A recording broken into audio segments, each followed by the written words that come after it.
আজকের ভিডিওটা আমাদের সকল রেমিটেন্স যোদ্ধাদের জন্য, বহুদিন ঘরছাড়া প্রিয় মানুষদের জন্য। সবাই যখন ঈদের খুশিতে ব্যস্ত, তখন কিছু মন নিঃশব্দে কাঁদে। ঈদে নতুন পোশাক পরলেও কিছু অভাব থেকে যায়। ঈদ আসে, ঈদ যায়, কিন্তু প্রিয়জনদের জন্য শূন্যতা রয়ে যায় মনে।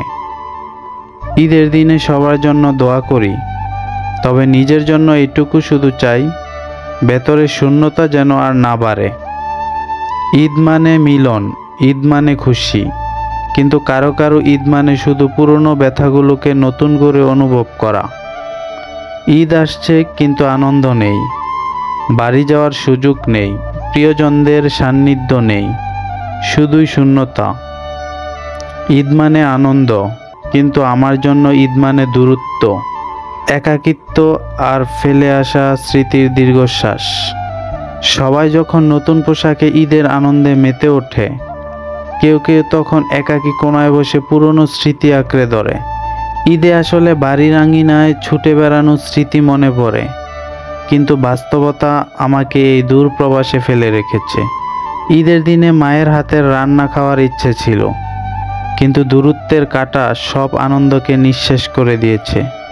ঈদের নতুন পোশাক আছে, খাবার আছে, কিন্তু যাদের ভালোবাসা চাই তারা দূরে।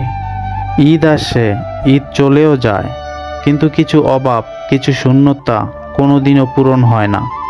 যে ঈদে প্রিয় মানুষগুলো পাশে থাকে না, সেই ঈদ আসলে কেবল একটি ক্যালেন্ডারের তারিখ মাত্র। ঈদে মা বাবা যদি পাশে না থাকে, তাহলে ঈদের আনন্দ কোথায়? যারা ঈদের দিনেও কষ্ট লুকিয়ে হাসে, তারাই সত্যিকারের একাকী মানুষ। ঈদের দিনেও কেউ কেউ প্রিয়জনের অপেক্ষায় থাকে, কিন্তু কিছু অপেক্ষার শেষ নেই। ঈদের নামাজ শেষে সবাই ঘরে ফেরে খুশি নিয়ে, কিন্তু কিছু মানুষ ফেরে কেবল প্রিয়জনের অভাব আর একাকিত্বের অনুভূতি নিয়ে। সকল প্রবাসী ভাই ও ঘরছাড়া প্রিয় মানুষদের জন্য অনেক অনেক দোয়া ও ভালোবাসা রইল। ঈদ মোবারক।